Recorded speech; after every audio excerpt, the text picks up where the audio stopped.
The village square was alive that evening, not with music or celebration, but with the heavy tension of whispers and accusations. The setting sun had stained the sky a deep red, as if the heavens themselves bore witness to the injustice about to unfold.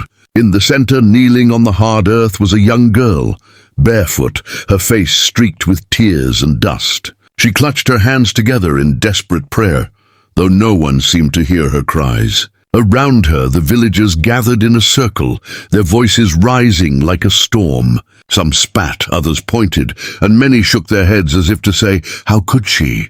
Her father stood tall among them, his face like carved stone. He had once been her shield, the man who had carried her on his shoulders when she was small, the one she had believed would protect her against the cruelties of the world. But now his eyes burned, not with love but with shame. "You have brought disgrace to my name," he declared, his voice ringing with finality. "From this day forward, you are no child of mine." His words cut deeper than any blade, slicing through the last bond she thought could never break. The girl tried to protest, her voice trembling. "Father, I swear by the gods I did not do what they say. I am innocent." But her pleas were drowned out by the crowd. The accusers, the ones who had spun the lie that she had stolen from her neighbor's compound, stood smirking at the edge of the circle. They knew the truth, but envy and malice had poisoned their tongues. She was an easy target, poor, quiet, and without a mother to defend her. In the eyes of the village, her silence was guilt, and her tears were proof enough. Her father would not meet her gaze. He turned his back on her as she reached out, her hand trembling in the air. "Please, Papa," she whispered, her voice breaking. But he walked away, leaving her kneeling in the dust, abandoned not only by him, but by nearly everyone she had ever known. The crowd dispersed slowly, some with mocking laughter, others with the cold indifference of people too afraid to stand against a lie. When the last of them was gone, the girl remained in the empty square, the weight of rejection crushing her chest. The rain began not long after. Heavy drops pelted the earth, turning dust to mud, soaking her thin clothes until they clung to her trembling frame. She rose unsteadily, each step heavier than the last. The huts that once felt like home now seemed like strangers, their windows glowing faintly with the warm light of families that no longer welcomed her. She stumbled past them, ignoring the curious eyes peering through the cracks, and made her way into the darkness beyond the village.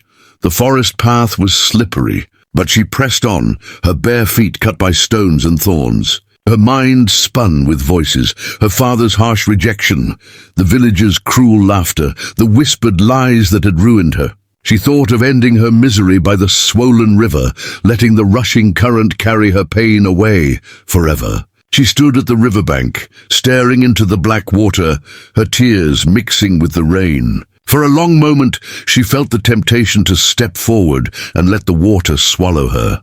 But something inside her, faint as an ember buried in ashes, whispered against it. She could not explain why, but she turned from the river and wandered deeper into the forest. Each step was a battle against despair, each breath a defiance of the voices that said she was worthless. At last, exhausted, she collapsed under the wide branches of an ancient Iroko tree, the roots twisting around her like the arms of forgotten ancestors.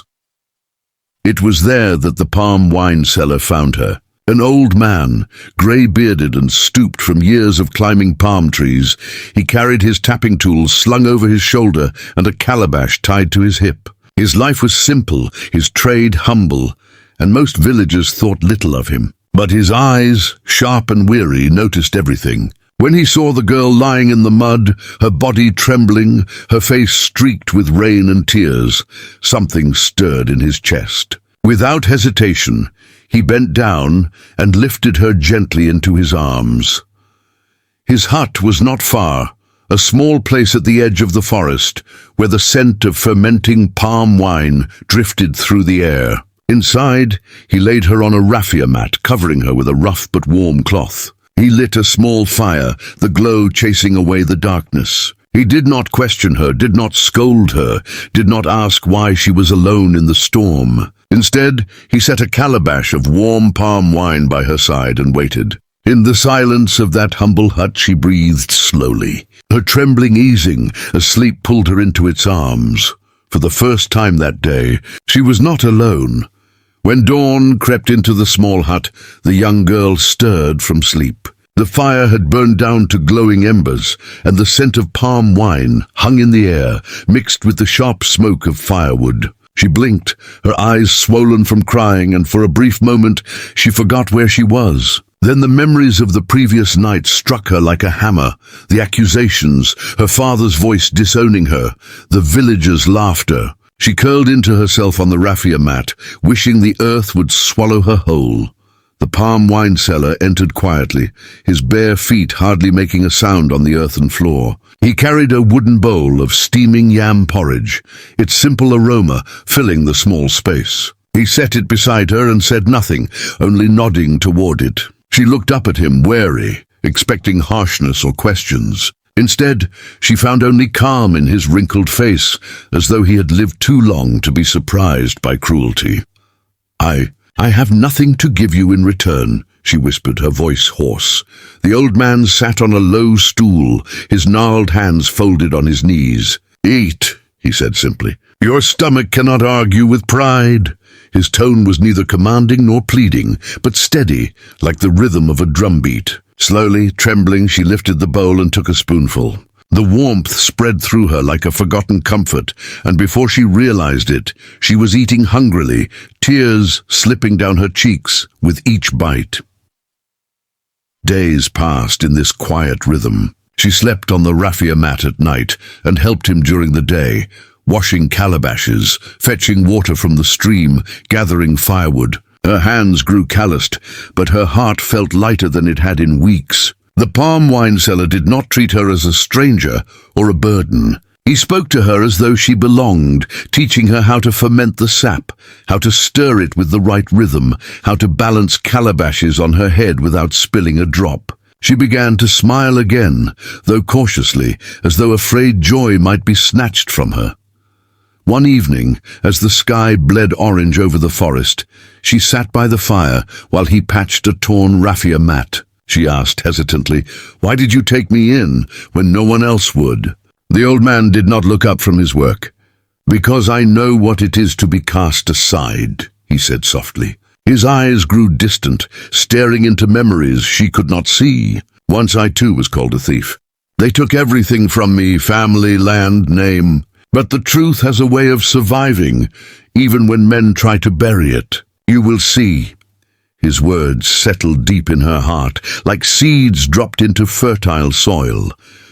Though she did not know it yet, whispers were already moving through the village. The neighbor who had accused her had been boasting too loudly in the market, bragging about how clever he had been to rid himself of her. One or two villagers began to doubt the story. A woman who had always pitied the girl muttered to her husband that the child's eyes had been too innocent that night. Doubt spread like slow fire through dry grass. But in the girl's hut in the forest, she knew nothing of this.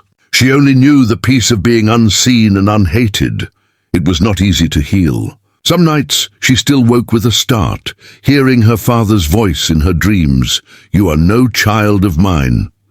She would bury her face in the mat, sobbing quietly so as not to disturb the old man. And sometimes, when she went to fetch water, she caught sight of villagers on the path, their eyes widening when they recognized her. Some whispered insults, others hurried away as though she carried a curse. Each encounter tore at her, reopening wounds she thought were closing. Yet the palm wine seller remained steady, like a tree unmoved by storm. He told her stories while they worked, old folk tales of tricksters and warriors, of women who outwitted kings and slaves who became rulers. He told her that the world had never belonged only to the strong, but also to those who endured. Slowly, she began to see herself in those stories, not as the outcast who was thrown away, but as the girl whose truth was waiting to be revealed. One afternoon, while helping the old man climb a palm tree, she looked up at him. His wiry frame balanced effortlessly on the notches cut into the trunk. He was so frail and yet so unshakable. Something inside her shifted. She realized that family was not only the blood that ran in one's veins. Family could also be found in kindness, in the arms that lifted you when you had fallen, in the voice that told you to eat when you had no strength. And for the first time, a spark of hope glowed in her heart.